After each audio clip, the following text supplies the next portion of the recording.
آج صرف فوکس جو ہے وہ عید الفطر کے اوپر ہوگا یا عیدین کی نماز پہ، چونکہ دونوں عیدوں کی نماز کا طریقہ ایک ہی ہے، لہذا وہ کور ہو جائے گا انشاءاللہ۔ اس کانٹیکسٹ میں انشاءاللہ میں کل 17 صحیح الاسناد احادیث ڈسکس کروں گا۔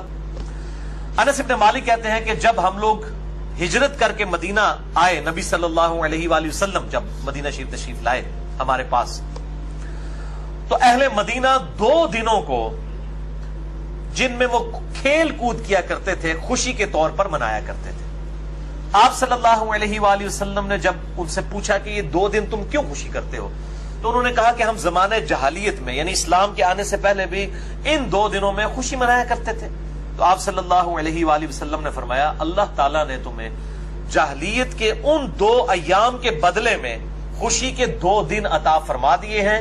نمبر 1 یوم الاضحیٰ یعنی 10 ذوالحجہ بڑی عید کا دن، اور نمبر 2 یوم الفطر یعنی 1 شوال چھوٹی عید کا دن۔ یہ 2 خوشی کے دن تمہیں ان جاہلیت کے 2 دنوں کے بدلے میں اللہ تعالیٰ نے عطا فرما دیے الحمدللہ۔ دوسری حدیث ترمذی میں موجود ہے، سنن ابن ماجہ میں بھی، المستدرک للحاکم میں بھی، امام حاکم اور امام ذہبی نے تصحیح کی ہے، مشکات میں 1440 ہے کہ نبی صلی اللہ علیہ وآلہ وسلم جب عید الفطر کے لیے گھر سے نکلتے تو کچھ نہ کچھ کھا کر جایا کرتے، اور عید الاضحیٰ کے دن واپسی پر آ کر کھایا کرتے تھے۔ اور بخاری مسلم میں آتا ہے کہ آپ قربانی کرنے کے بعد اسی کے گوشت کے ساتھ ناشتہ فرمایا کرتے تھے۔ لیکن ظاہر ہے یہ وہی کرے گا جس کا جانور فوراً قربان ہو جائے۔ اب جس کا اب ہونا ہے زور کے بعد یا اگلے دن، تو وہ کہتے ہیں نہیں روزہ رکھنا ہے۔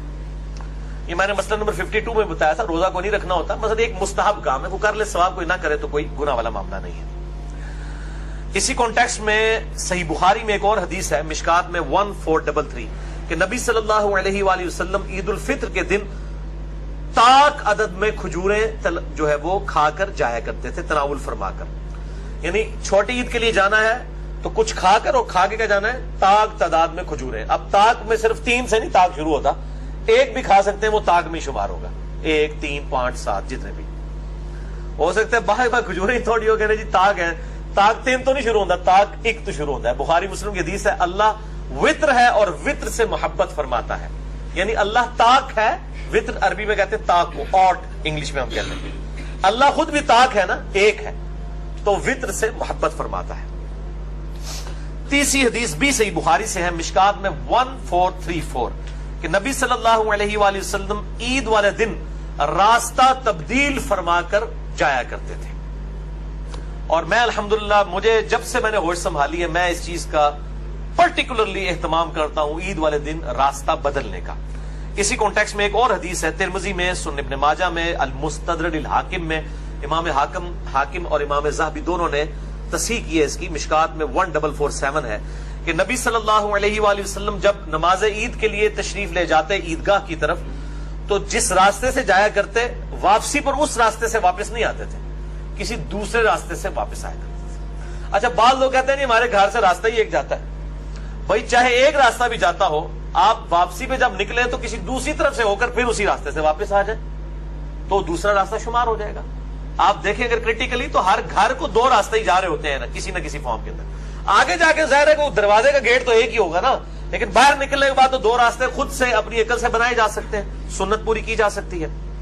اسی کانٹیکسٹ میں عبداللہ بن عمر کے بارے میں آتا ہے رضی اللہ تعالیٰ عنہ، الموطا امام مالک میں گولڈن چین کے ساتھ امام نافع بیان کر رہے ہیں، اور امام نافع سے امام مالک بیان کر رہے ہیں کہ وہ عید کی نماز کے لیے گھر سے غسل کر کے جایا کرتے تھے۔ تو اجماع ہے امت کا کہ عید والے دن غسل کیا جائے، اور اگر نئے کپڑے ہوں تو وہ پہنے جائیں۔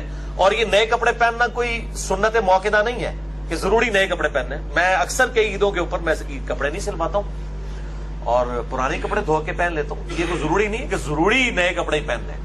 اور کئی لوگ تو ایسے ہیں جنہوں نے سال میں پڑھنی نماز عید کی ہوتی ہے، پورا کلف لا کے جناب مسیدی بڑے ہوتے ہیں، سب تو پہلے انہوں نے فجر اس دن کی نہیں پڑھی ہوئی ہوتی، لیکن نہا دھو کے خوشبو لگا کے ایک سنت نماز، واجب بھی نہیں سنت موقع ہے یہ عید کی نماز، وہ پڑھنے کے لیے بڑے بن ٹھن کے آئے ہوتے ہیں نئے کپڑے پہن کے۔ تو صرف سنتوں پہ عمل نہ کریں، فرائض کے اوپر بھی زور ہونا چاہیے۔ چوتھی حدیث بخاری اور مسلم دونوں میں ہے، مشکات میں 1426 کہ نبی صلی اللہ علیہ وآلہ وسلم عید الفطر اور عید الاضحیٰ کے لیے جب عیدگاہ تشریف لے جاتے تو پہلے نماز پڑھتے۔ یہ ذرا ترتیب اب یاد رکھنی ہے، پھر میں نے ذرا کڑوی باتیں بھی کرنی ہے۔ پہلے ہنسنا شروع کر دیتا ہے. پہلے نماز پڑھتے, پھر لوگوں کو واعظ و نصیحت کرتے, پھر لوگ اپنی صفوں میں بیٹھے رہتے تو آپ صلی اللہ علیہ وسلم ان کے لیے احکامات جاری فرماتے, اور کوئی لشکر روانہ کرنا ہوتا تو اس لشکر کو روانہ کرتے, یا کسی کو کوئی حکم دینا ہوتا تو حکم ارشاد فرماتے, پھر آپ صلی اللہ علیہ وآلہ وسلم گھر تشریف لے آتے. یعنی پوری حدیث کا لب لباب یہ ہے کہ آپ صلی اللہ علیہ وآلہ وسلم جمعے کی روٹین سے ہٹ کے عید والے دن سب سے پہلا کام نماز پڑھانے کا کرتے. بخاری مسلم میں آتا ہے کہ اس دن ممبر بھی نہیں ہوتا تھا آپ صلی اللہ علیہ وسلم کا, سمپل جو ہے وہ عیدگاہ میں جا کے نماز پڑھاتے, سامنے نیزہ رکھ لیا جاتا, گاڑا جاتا سترے کے طور پر, نماز پڑھاتے. نماز پڑھانے کے بعد آپ وہیں پر کھڑے ہو کر بغیر ممبر کے اوپر چڑھے ہوئے وہیں پر کھڑے کھڑے خطبہ ارشاد فرماتے. یعنی خطبہ جو ہے یہ تقریر عید کے دن کی جو ہے یہ نماز کے بعد ہے. جمعے والے دن جو خطبہ ہے وہ نماز سے پہلے ہے. تو یہ جو بدعت ہے نا, عید کی نماز کے بعد جو خطبہ تھا اس کو پہلے شروع کرنا, یہ گل وچ کوئی اور ہے. اے انفیوں تے لوگ گرے یار انفیوں نے دیکھیں وہ پہلے تقریر شروع کر دی ہے جی, وہ خطبہ تو عید کا بعد میں ہونا چاہیے. اور پائی انفیاں کا کوئی قصور نہیں ہے, یہ تو مامے اور قصور ہے جنہوں نے دین نو بدلیا ہے. وہ مامو جی کا تعارف میں انشاءاللہ بعد میں کرواتا ہوں. 5ویں حدیث صحیح مسلم سے ہے, مشکات میں اس کا نمبر ہے 1427.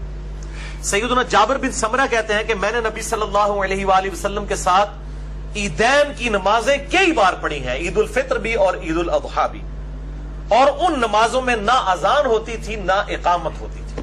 حالانکہ جماعت کے ساتھ نماز پڑھی جا رہی ہے لیکن اذان اور اقامت نہیں ہے. تو اذان کوئی گناہ کا کام تو نہیں. میں اپنے بریلویوں سے, دیوبندی بھائیوں سے جو کہتے ہیں جی وہ ہم کوئی اگر کام نیکی کا کرتے ہیں, اگر فرض نماز کے بعد اجتماعی دعا کرتے ہیں تو گناہ کا کام تو نہیں ہے, اگر ہم جنازے کے بعد دعا مانگ لیتے ہیں تو گناہ کا کام تو نہیں ہے. تو میں ان کو پھر یہ الزامی جواب کے طور پر کہتا ہوں کہ عید کی نماز سے پہلے اگر کوئی اذان دے لے تو گناہ کا کام تو نہیں ہے. تو کہتے ہیں نہیں ثابت نہیں ہے. ثابت نہ ہوا تو کیا ہوا, ہے تو ثواب ہی کا کام. تو یہ الزامی جواب ہے. ضروری نہیں کہ جو چیز ثابت نہیں ہے اور وہ ثواب کا کام ہے تو اس کو دین میں داخل کر دیا جائے, نہیں. یہ معاملات دنیاوی معاملات میں ہیں, وہاں دیکھا جائے گا کہ ممانعت نہیں ہے تو آپ کر لیں. دین کے اندر من احدث فی امرنا ھذا فہو رد, جس نے ہمارے دین کے اندر کوئی چیز داخل کر دی. یہ قالین دین میں داخل نہیں ہے, ہوائی جہاز میں سفر دین میں داخل نہیں ہے. اور قاضی صاحب دھوکے دے دینے. مسئلہ نمبر 75B میرا ریکارڈڈ موجود ہے, بدعت سے متعلق 5 شبہات کا ازالہ, جسے شوق ہو تو وہ دیکھ سکتا ہے. 6ٹھی حدیث بھی بخاری اور مسلم دونوں میں ہے, مشکات میں 1429. ابن عباس کہتے ہیں جب ان سے پوچھا گیا کہ آپ صلی اللہ علیہ وآلہ وسلم کے ساتھ آپ نے عید پڑھی ہے, تو انہوں نے کہا ہاں بالکل پڑھی ہے. آپ صلی اللہ علیہ وآلہ وسلم عید کی نماز پڑھانے کے لیے تشریف لاتے ہیں تو سب سے پہلے نماز پڑھاتے ہیں. یہ سارے پوچھتے پہ نا بزرگوں کو لوگ کہ جی یہ دسو نماز پڑھی تھے کنج پڑھ دے, ایک گل وچ کوئی اور ہے بھائی. وہ تو انہوں پتہ لگے گا کہ کیوں پوچھ رہے ہیں بار بار کہ جی آپ نے نماز پڑھی تو بتائیں کس ترتیب سے پڑھتے. وہ ترتیب بدل دی تھی بنو امیہ نے, اس لیے صحابہ کرام جو ہے تابعین جو ہے وہ صحابہ سے پوچھتے تھے. ان کا ہاں جی ہم نے پڑھی ہے, آپ صلی اللہ علیہ وسلم تشریف لائے, آپ نے پہلے نماز پڑھائی نمبر 1, پھر خطبہ دیا, اور کوئی اذان اور اقامت نہیں ہوئی تھی. اس کے بعد آپ صلی اللہ علیہ وسلم خواتین کے پاس گئے, انہیں واعظ و نصیحت کی اور صدقے کے متعلق حکم فرمایا. اور میں نے دیکھا کہ عورتوں نے اپنے کانوں سے اور گردن سے زیورات اتار کر حضرت بلال کو دیے صدقہ کے لیے. اس سے یہ پتا چلا کہ عورتیں, وہ کہتے ہیں حدیث سے بتائیں کہ عورتیں کان میں کوئی چیز پہن سکتی ہیں. اہل حدیث دس دیجیے, بخاری مسلم دونوں میں. اور اسی میں ایک ترک جو ہے نا, ایک طریق بخاری اور مسلم کا, اس میں الفاظ ہے آپ نے فرمایا عورتوں میں نے تم میں سب سے زیادہ دوزخ میں دیکھا ہے کیونکہ تم اپنی خاوند کی ناشکری کرتی ہو, تو اللہ کے حضور صدقہ کرو. پھر عورتوں نے سب سے زیادہ صدقہ اپنے زیورات اتار کے دے دیے. آج بھی جو یہ مطلب بولی بالی عورتیں ہیں, وہ مولوی جب ترغیب دلاتے ہیں تو وہ آپ کو پتا ہے وہ بھی اپنے زیور اتار دیتی ہیں.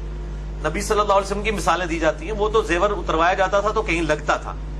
آپ صلی اللہ علیہ وسلم تو اپنی وفات تک, بخاری مسلم میں آتا ہے کہ اما عائشہ کہتی ہیں بعض کا 1 مہینہ, بعض کا 2, بعض کا 3 مہینے تک ہمارے گھر چولہا نہیں جلتا تھا اور 2 کالی چیزوں پر گزارا ہوتا تھا, نمبر 1 کھجور اور نمبر 2 پانی. اور کھجوریں بھی کوئی پیٹیاں نہیں, 2 کھجوریں صبح 2 شام کے وقت, 1 پانی کا پیالہ میٹھا صبح کے وقت 1 شام کے وقت. وہاں تو میٹھا پانی بھی ایشو تھا, کڑوا پانی ہوتا تھا, اتنی دور سے بھر کے لانا پڑتا. تو ہمارے نبی کی تو زہد کی زندگی گزری ہے صلی اللہ علیہ وآلہ وسلم. آج ان کی مثالیں پیش کر کے تو یہ جو چندے ہتھیار ہیں عورتوں سے اور مردوں کو ایکسپلائٹ کر رہے ہیں اور اس سے اپنی جدادیں اور اپنا لیونگ سٹینڈرڈ انہوں نے مینٹین کیا ہوا ہے، تو ان کو شرم کرنی چاہیے. تو یہ ان احادیث کی روشنی میں آپ کو پتہ چل گیا کہ جمعے کی ترتیب تو پتہ ہے، احادیث کی روشنی میں بھی اجماع امت ہے کہ پہلے جو ہے وہ آپ نے تقریر کرنی ہے، اس کے بعد نماز. عید کا جو ہے معاملہ اس سے الٹ ہے، پہلے نماز اور اس کے بعد تقریر ہوگی اور اس میں ممبر بھی نہیں رکھا جائے گا، بغیر ممبر کے. 7ویں حدیث خلفائے راشدین، یہ کہتے ہیں جی پہلے خلفائے راشدین سے ثابت کریں، نبی صلی اللہ علیہ وسلم کو چھوڑ دیں، خلفائے راشدین وہ بھی سن لو ان کی سنت کیا تھی. بخاری اور مسلم دونوں میں ہے، مشکات میں 1428. عبداللہ ابن عمر کہتے ہیں کہ میں نے نبی صلی اللہ علیہ وآلہ وسلم، سیدنا ابو بکر اور سیدنا عمر رضی اللہ تعالی عنہما وعلیہم السلام کے ساتھ عیدین کی نمازیں پڑھی ہیں. یہ سب لوگ نماز عید کو خطبے سے پہلے پڑھا کرتے تھے. یہ اتنی تکرار کیوں آ رہی ہے؟ گل وچ کوئی اور ہے، اندر کی بات کوئی اور ہے، بٹوین دا ورڈز کوئی اور چیز ہے.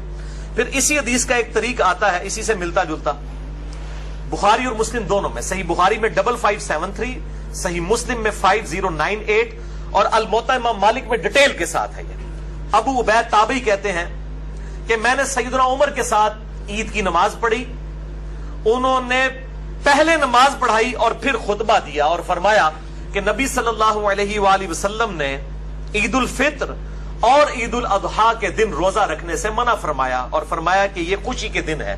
اور پھر سیدنا عمر نے کہا کہ تم اس دن قربانی کا گوشت بھی کھاتے ہو بڑی عید والے دن، اور یکم شوال یعنی چھوٹی عید کو تم روزہ بھی نہیں رکھتے ہو، یہ خوشی کے دن ہے. پھر وہ تابعی کہتے ہیں کہ پھر میں نے سیدنا عثمان کے ساتھ بھی عید کی نماز پڑھی. حضرت عمر کا دور ختم ہو گیا، سیدنا عثمان کا دور آ گیا. تو کہتے ہیں کہ انہوں نے بھی عید کی جو نماز ہے وہ خطبے سے پہلے پڑھائی، اور بائی چانس اس دن جمعے والے دن عید آئی تو سیدنا عثمان نے اپنی تقریر میں کہا کہ جس نے جمعہ پڑھنا ہے اس کی مرضی وہ رک جائے، ادروائز اب جمعہ پڑھنے کی ضرورت نہیں، یعنی اس کی جگہ ظہر پڑھی جائے گی. کیونکہ جمعے کی بھی تقریر ہوتی ہے نا، ایک ایک دن میں دو دو تقریر، صحابہ کرام سے مایوب سمجھتے تھے. آپ صلی اللہ علیہ وسلم کے ریفرنس سے بھی آگے حدیث آئے گی کہ ایک دن میں ایک ہی تقریر سنی جا سکتی ہے. تو جمعے والے دن دو دو تقریریں نہیں، جس کی ہاں شوق سے کوئی سننا چاہتا ہے ضرور سنیں، باقی آپشن ہے کہ آپ چھوڑ دیں. گاؤں سے جو لوگ آئے ہوتے تھے ان کو کہا جاتا تھا آپ چلے جاؤ وہاں جا کے زور کی نماز پڑھ لو. جس نے ایک تقریر اٹینڈ کر لی، یعنی عید اور جمعہ اکٹھے ہو جائیں تو کوئی گورنمنٹ سے پارے نہیں ہوتے، ٹھیک ہے. اور یہ پارے عوام کے اوپر ہو جاتے ہیں کہ ان کو دو دو تقریریں مولویوں کی سننی پڑ جاتی ہیں، حالانکہ پہنچتے اینڈ پہ ہی ہیں، سننی انہوں نے پھر بھی کوئی نہیں ہوتی. تو آپ نہ کریں، آپ جماعت کروا لیں زور کی الگ سے اپنی. جمعہ وہ پڑھنا اس دن فرض نہیں ہوتا جس دن عید والے دن جمعہ آ جائے، دونوں میں سے ایک جو ہے وہ کام کر لیا جائے.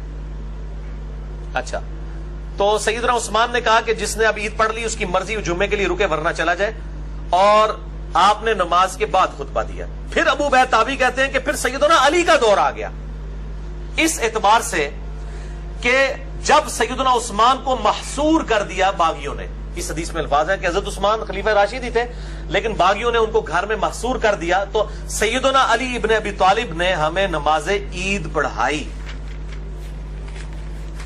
عیدگاہ پہ جا کے. ظاہر ہے کہ حضرت عثمان کو تو باہر نہیں نکلنے دے رہے تھے، تو سیدنا علی کی ڈیوٹی لگائی گئی سیدنا عثمان کی طرف سے کہ آپ میرے بہاف کے اوپر عید کی نماز لوگوں کو پڑھائیں.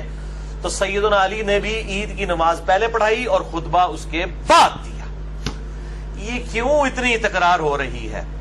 گل وچ کوئی اور کی گل ہے وہ سنو تسی. 8ویں حدیث، یہ حدیث بخاری اور مسلم دونوں میں موجود ہے. صحیح بخاری میں اس کا نمبر ہے 956، صحیح مسلم میں 2053، اور شکر ہے یہ مشکات میں بھی موجود ہے. ویسے گل وچ کوئی اور ہے، مشکات میں کم ہی ہوتی ہیں. مشکات میں 1452. یہ دکھا دیں ذرا ان کو، میں نے جو ہے یہ آج قیام اللیل کرنے سے پہلے اس کو نشان لگا لیا تھا. یہ جناب نمبر دکھا دیں ان کو، یہ پیج بھی ہائی لائٹ کر دیں. مشکات المصابیح میں انٹرنیشنل نمبرنگ کے مطابق 1452 ہے. بخاری مسلم دونوں میں موجود ہے. یہ انڈر لائن بھی میں نے کیے کچھ الفاظ، میں اس حدیث کو بریف کرتا ہوں، پہلے آپ اس کو دیکھ لیجئے. اسی طریقے سے کیمرے میں بھی آ جائے گا تاکہ بعد میں سمجھانا مجھے آسان ہو جائے گا کہ یہ بدعت کس نے شروع کی کہ اس نے جمعے کی نماز کی طرز کے اوپر خطبہ جو ہے وہ تقریر جو ہے وہ نماز سے پہلے شروع کروا دی. وہ اب آپ سن لیے. ابو سعید خدری رضی اللہ تعالیٰ عنہ کہتے ہیں اسی حدیث میں بخاری مسلم دونوں میں مشکات 1452 کہ عید الفطر اور عید الاضحیٰ کے لیے جب نبی صلی اللہ علیہ وآلہ وسلم تشریف لے جاتے تو پہلے نماز پڑھتے، پھر کھڑے ہو کر خطبہ دیتے اور لوگوں کو اپنی طرف متوجہ کرتے، اور پھر کوئی لشکر بھیجنا ہوتا تو بھیجتے، پھر صدقے کی ترغیب دلاتے، خواتین سب سے زیادہ صدقہ اور خیرات کیا کرتی تھی، اور پھر آپ صلی اللہ علیہ وآلہ وسلم گھر تشریف لے جاتے، اور یہ معمول ایسے ہی رہا حتیٰ کہ مروان بن حکم کا دور آ گیا۔ مروان بن حکم اسی مدینہ شریف میں جہاں ابو سعید خدری رہتے تھے، یہ مکے اور مدینے یعنی حجاز کا گورنر بنایا گیا تھا حضرت معاویہ کی طرف سے رضی اللہ تعالیٰ عنہ۔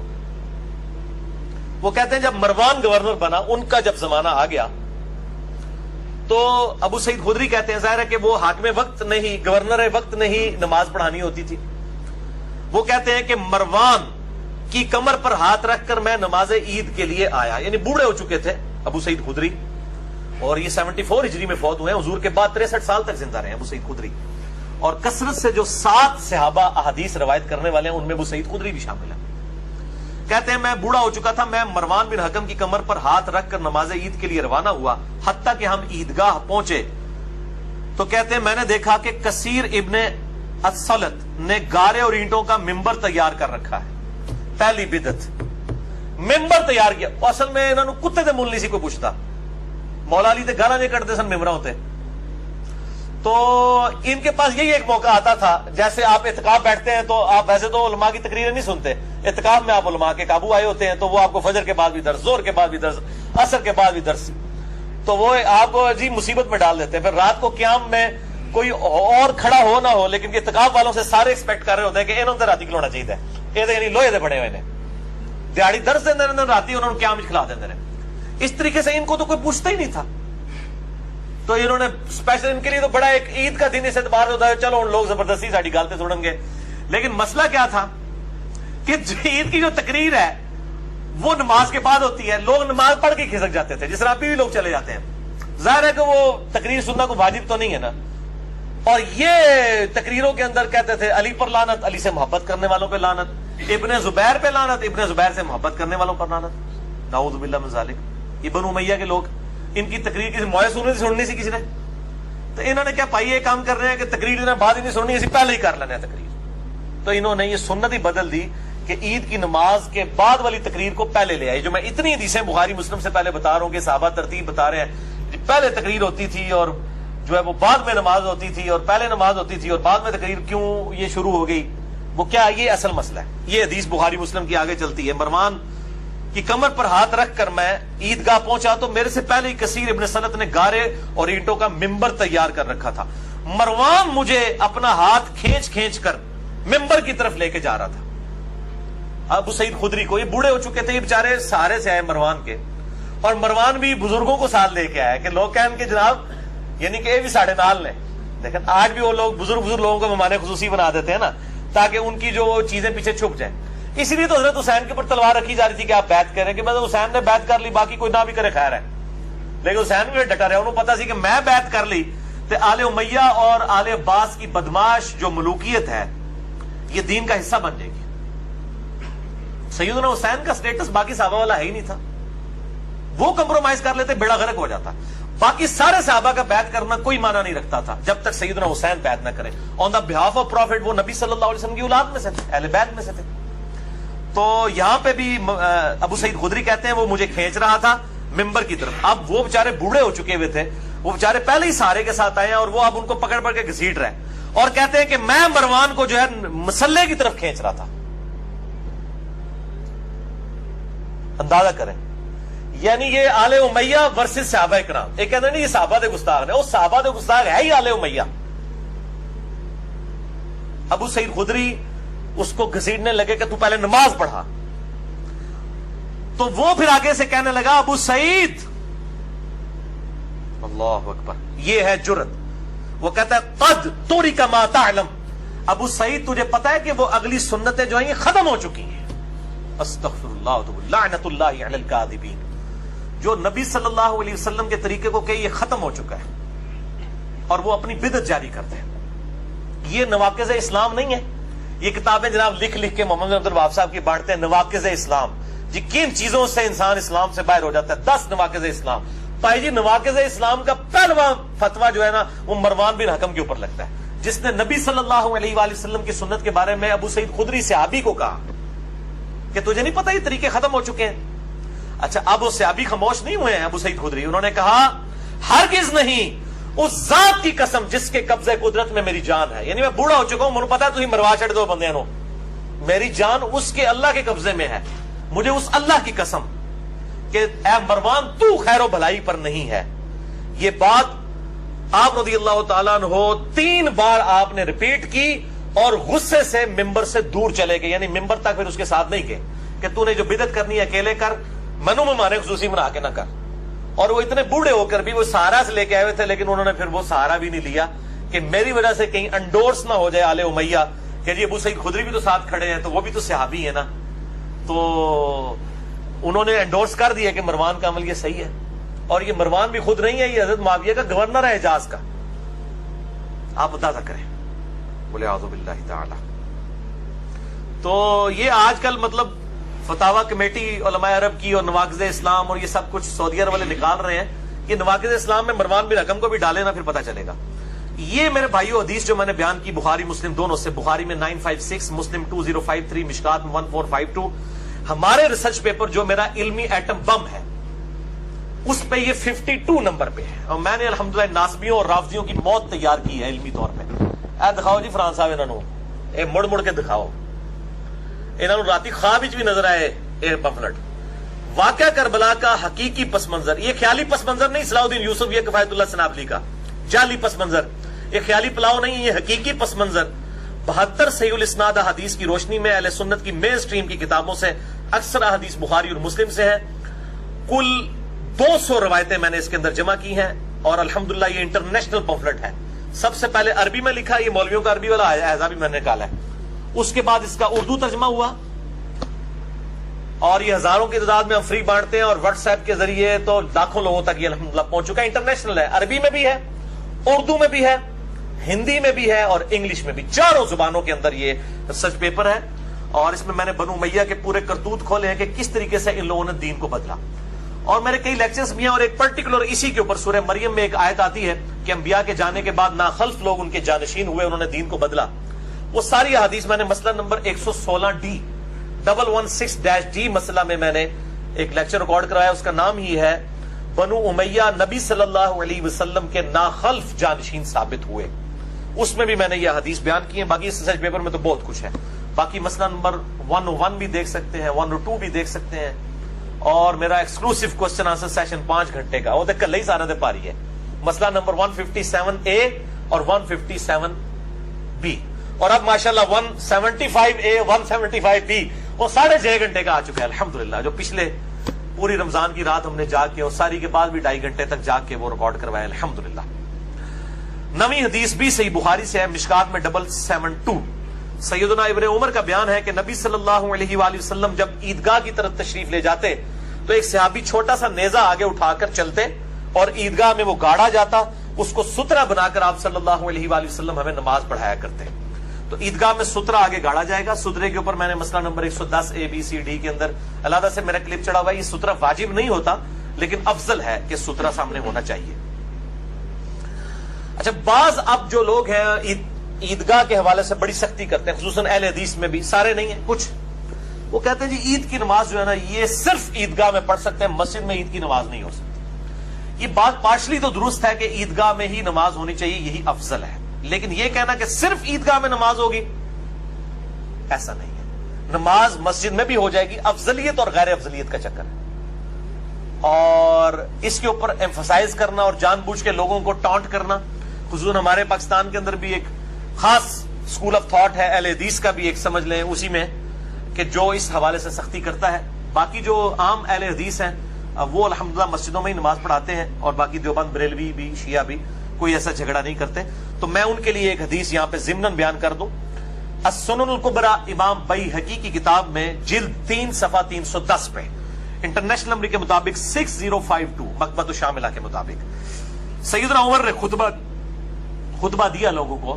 اور کہا لوگوں، بے شک نبی صلی اللہ علیہ وآلہ وسلم لوگوں کو عیدگاہ لے جا کر نماز پڑھایا کرتے تھے، اور یہ بات زیادہ آسان اور وسعت والی بھی تھی، اور وہ لوگ مسجد میں سما بھی نہیں سکتے تھے۔ پس اگر بارش ہو تو مسجد میں نماز عید پڑھ لو، یہ زیادہ آسان ہے۔ یعنی بارش میں ایک عذر ہے، اب ضروری نہیں کہ عیدگاہ والی سنت ہی پوری کرنی ہے، اگر بارش ہے تو مسجد میں پڑھیں۔ اور اسی طریقے سے عیدگاہ اگر کہیں پر اویلیبل نہیں ہے، گراؤنڈز اویلیبل نہیں ہے، بعض کا سیکیورٹی ریزنز بھی ہو جاتی ہیں، کیٹاسٹرافی کنڈیشن کے اندر مسجد کے اندر عید کی نماز بالکل درست ہوگی۔ اس کو سپورٹیو ایک حدیث بھی ہے لیکن وہ ضعیف ہے، سنن ابی داؤد کے اندر مرفوع حدیث بھی موجود ہے، مشکات میں 1448 اور ابو داؤد کے حوالے سے، لیکن وہ ضعیف ہے، میں بیان کرنا بھی اس کو مناسب نہیں سمجھتا۔ 10ویں حدیث بھی بخاری اور مسلم دونوں میں ہے، مشکات میں 1430۔ ابن عباس رضی اللہ تعالیٰ عنہ کہتے ہیں کہ نبی صلی اللہ علیہ وآلہ وسلم نے عید الفطر کی 2 رکعت نماز پڑھائی، اور اس سے پہلے اور بعد میں کوئی نماز نہیں پڑھی۔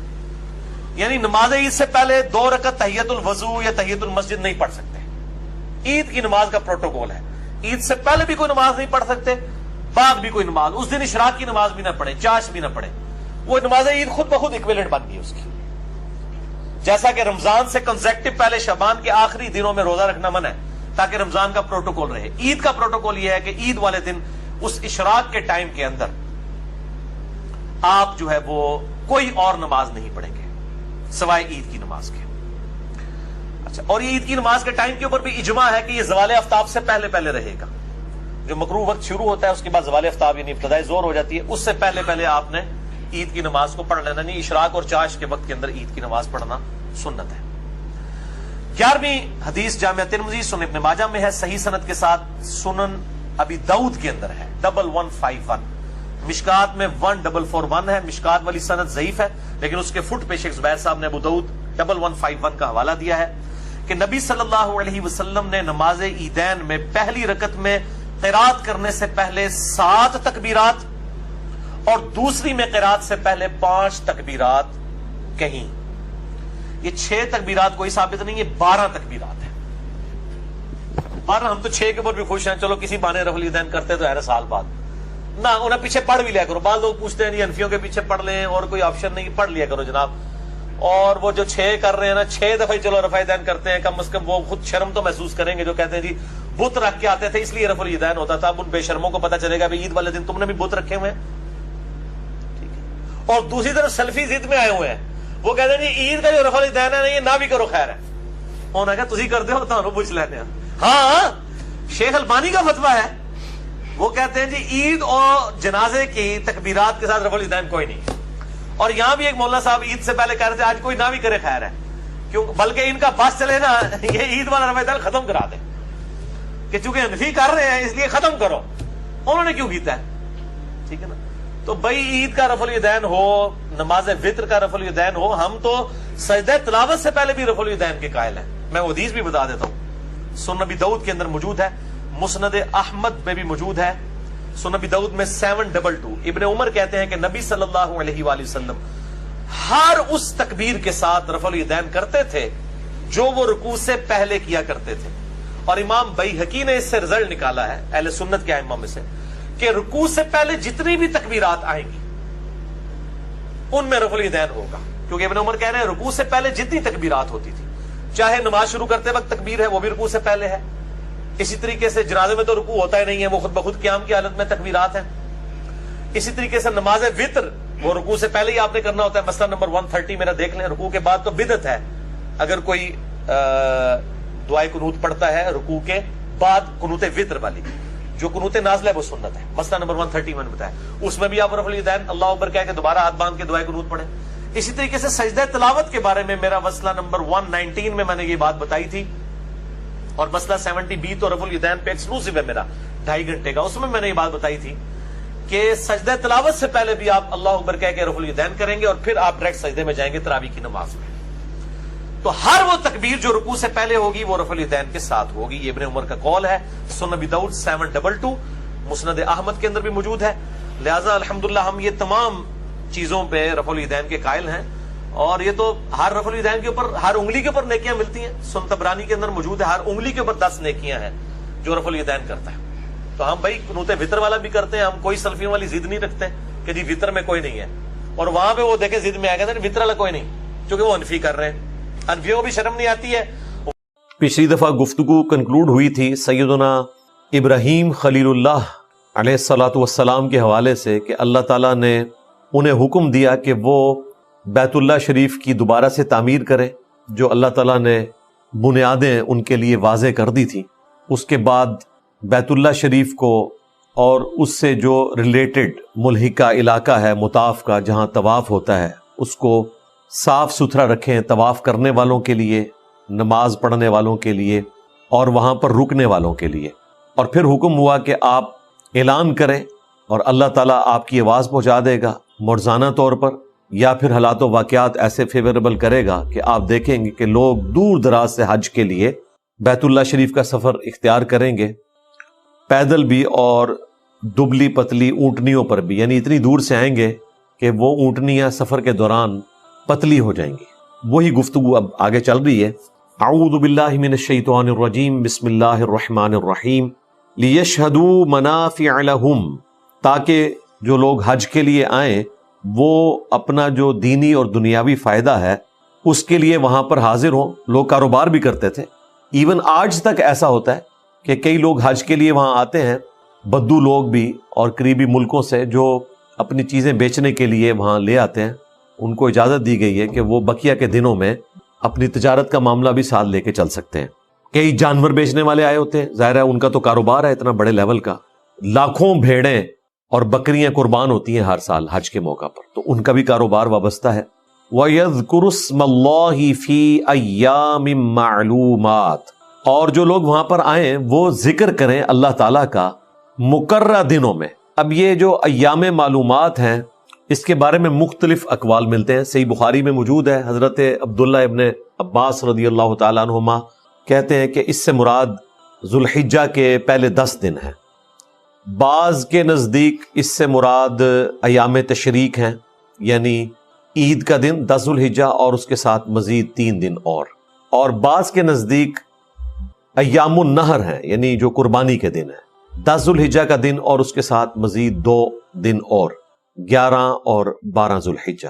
اور یہی مضبوط قول لگتا ہے کیونکہ جو آیت کا اسلوب ہے وہ یہی بتا رہا ہے, کیونکہ اس میں قربانی کا ذکر ہے کہ وہ اللہ کا ذکر کریں. ویسے تو اس پورے عشرے میں ذکر کیا جاتا ہے, میں نے آپ کو پچھلی دفعہ بتایا تھا کہ بخاری میں حدیث موجود ہے کہ یہ 10 دن ایسے ہیں کہ ان میں کیے ہوئے اعمال کو کوئی اور شخص نہیں پہنچ سکتا سوائے اس شخص کے کہ جو جہاد کے لیے نکلے اور واپسی پہ نہ اس کا مال واپس آئے نہ جان واپس آئے, وہ اعمال میں بڑھ سکتا ہے. باقی جنہوں نے ان 10 دنوں میں عبادت کی ان کے مرتبے کو کوئی دوسرا شخص نہیں پہنچ سکتا. لیکن جو یہ قربانی کے حوالے سے اس میں ذکر آیا فی ایام معلومات علی ما رزقہم من بہیمۃ الانعام, تاکہ وہ مقررہ دنوں میں اللہ کا ذکر کریں ان جانوروں پر ذبح کے وقت جو چوپائے اللہ تعالیٰ نے ان کو عطا کیے ہیں رزق کے طور پر. بہیمۃ الانعام سورۃ الانعام میں گزر چکے کہ وہ 4 طرح کے جانور ہیں. نمبر 1 بھیڑ, نمبر 2 بکری, اور بکرا بھی ظاہر اس میں شامل ہے, نمبر 3 گائے, اور نمبر 4 اونٹ. یہ 4 ہیں بہیمۃ الانعام. اور اسی کیٹیگری میں باقی جانور بھی فال کرتے ہیں, جس طرح بھینس ہے وہ بھی بہیمۃ الانعام ہے, پالتو جانور ہے. اس پہ اجماع امت ہے. امام ابن المنذر کی کتاب ہے کتاب الاجماع, پہلے 300 سال میں لکھی گئی. اس میں آلموسٹ کوئی 750 چیزوں پہ جو اجماع ہے وہ نقل کیا گیا ہے. اس میں ایک اجماع کے طور پر بات یہ بھی نقل کی گئی کہ بھینس زکوٰۃ کے حوالے سے گائے کے حکم میں داخل ہے, اور اسی کو ایکسٹراپولیٹ کرتے ہوئے بھینس کی یا بھینسے کی قربانی کرنا بھی درست ہے. اس پہ میری ویڈیو ریکارڈ ہے. تو اللہ تعالیٰ فرما رہا ہے کہ ان مقررہ دنوں میں قربانی کے جانوروں کے اوپر اللہ کا نام لیں, یعنی جب ذبح کیا جائے ان پر اللہ کا نام لیا جائے. فَكُلُوا مِنْهَا, پس کھاؤ اس میں سے. فَأَطْعِمُوا الْبَائِسَ الْفَقِيرَ, اور کھلاؤ مصیبت زدہ لوگوں کو بھی اور محتاجوں کو بھی. اسی سے ایک چیز ڈیٹیکٹ کی جاتی ہے کہ آپ نے قربانی کے گوشت کے کچھ حصے کر لینے ہیں, 2 کریں 3 کریں 4 ڈیپینڈنگ اپان. اور ظاہر ہے کہ یہ ایک افضلیت کے پوائنٹ آف ویو سے ہے. اس میں سے کچھ کھلائیں آپ جو مصیبت زدہ لوگ ہیں, یعنی جو کمزور ہیں, تکلیف میں ہیں, اور محتاجوں کو بھی. حتیٰ کہ بخاری مسلم میں آتا ہے کہ ایک دفعہ قحط پڑ گیا تو نبی علیہ السلام نے پھر حکم دیا کہ 3 دن سے زیادہ کوئی بھی قربانی کا گوشت اپنے گھر نہیں رکھے گا, صدقہ اور خیرات کرنا ہوگا. لوگ گوشت کو خشک کر لیا کرتے تھے دھوپ میں سکھا کے. آج بھی کئی لوگ ہیں جو اس فن کو جانتے ہیں, وہ باریک اس کی قطریں کاٹ لیتے ہیں, اسے دھوپ میں خشک کر لیتے ہیں. آپ اس کو بھلے 3 مہینے بعد پکائیں, 5 مہینے بعد وہ تازے کا تازہ رہتا ہے. اگلے زمانوں میں چونکہ برف نہیں ہوتی تھی, فریزر نہیں ہوتا تھا, تو اس طریقے سے گوشت کو سٹور کیا جاتا تھا, اور انہی دنوں میں سٹوریج کی وجہ سے وہ ایام تشریق بھی کہلاتے ہیں, یعنی جن میں گوشت کو دھوپ میں سکھا کے سٹور کیا جاتا ہے. تو اللہ تعالیٰ فرما رہا ہے کہ خود بھی کھاؤ, کھلاؤ مصیبت زدہ لوگوں کو اور فقیروں کو. ثم لیقضوا تفثہم, اور پھر انہیں چاہیے کہ وہ دور کریں اپنے جسم کی میل کو, یعنی کہ غسل کریں. وَلْيُوفُوا نُذُورَهُمْ, اور پوری کریں اپنی نظر کو. وَلْيَطَّوَّفُوا بِالْبَيْتِ الْعَتِيقِ, اور طواف کریں اس قدیم گھر کا, یعنی کہ خانہ کعبہ شریف کا. یہ حج میں سب سے امپورٹنٹ جو ایک رکن ہے وقوف عرفہ کے بعد اس کا ذکر ہے, اور وہ ہے طواف زیارت, جس کے بغیر حج مکمل نہیں ہے, اور وہ عام کپڑوں میں ہوتا ہے, وہ احرام کی حالت میں نہیں ہوتا.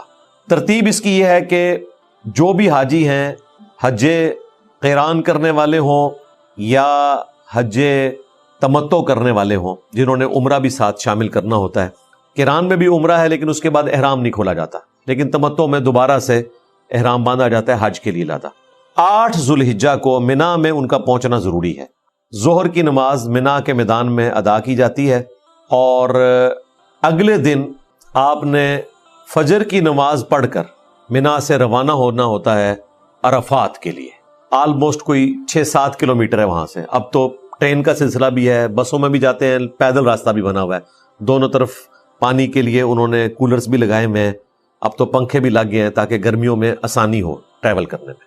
9 کا جو دن ہے پورے کا پورا آپ نے عرفات میں گزارنا ہے. وہاں پہ ظہر اور عصر کی نماز جمع کرنی ہے آپ نے, چاہے مسافر ہیں چاہے مقیم ہیں. یہ حج کی خاصیت ہے.